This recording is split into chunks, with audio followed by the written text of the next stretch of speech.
Numéro 6 de notre test 1.2. Une entreprise conçoit des tuiles murales. Martha voudrait commander la tuile suivante. Tu as l'image juste ici, ci-dessous. Toutefois, comme elle veut installer sur la tuile un porte-clés sans cacher les deux losanges, alors le porte-clés va aller entre les deux losanges, elle cherche donc à savoir la distance entre ces deux losanges identiques. Dans la description de la tuile, on mentionne que les deux losanges couvrent une superficie de 1800 cm². Ça veut dire que ce losange-là, plus ce losange-là, ça va valoir 1800 cm². Ma première étape est donc de trouver l'aire d'un seul losange.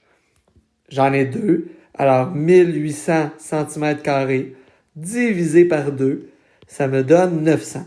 Je sais que 900 correspond à l'aire d'un seul losange. C'est logique, 900 plus encore 900 me donne 1800. Fait que le total de mes deux losanges donne 1800 cm². Deuxième étape, je te demande de trouver une diagonale du losange.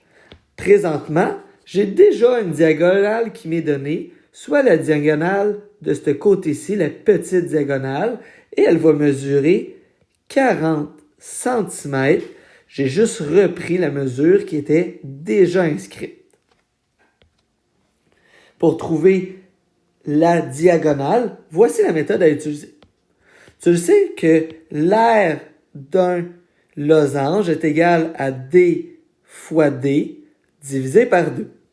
Je sais que l'aire de un losange équivaut à 900 cm² est égal à la grande diagonale que je cherche, multiplié par 40 la diagonale que nous avons trouvée ici, divisé par 2. Je suis en présence d'une fraction actuellement.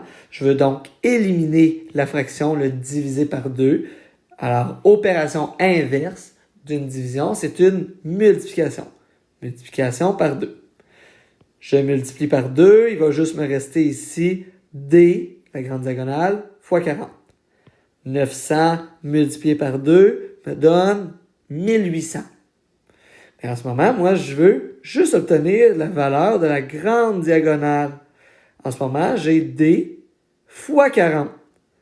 Opération inverse d'une multiplication, c'est une division, soit divisé par 40. 1800 divisé par 40 va me donner 45 cm qui va correspondre à la mesure d'une de mes grandes diagonales.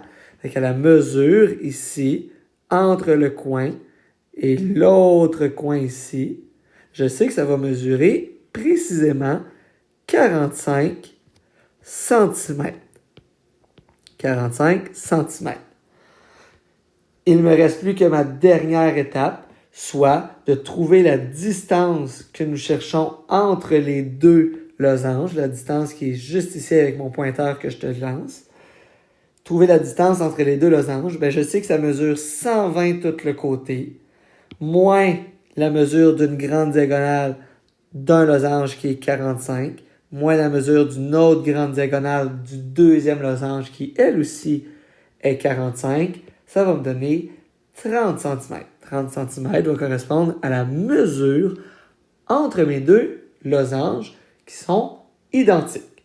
Voilà, c'est ce qui complète notre test 1.2.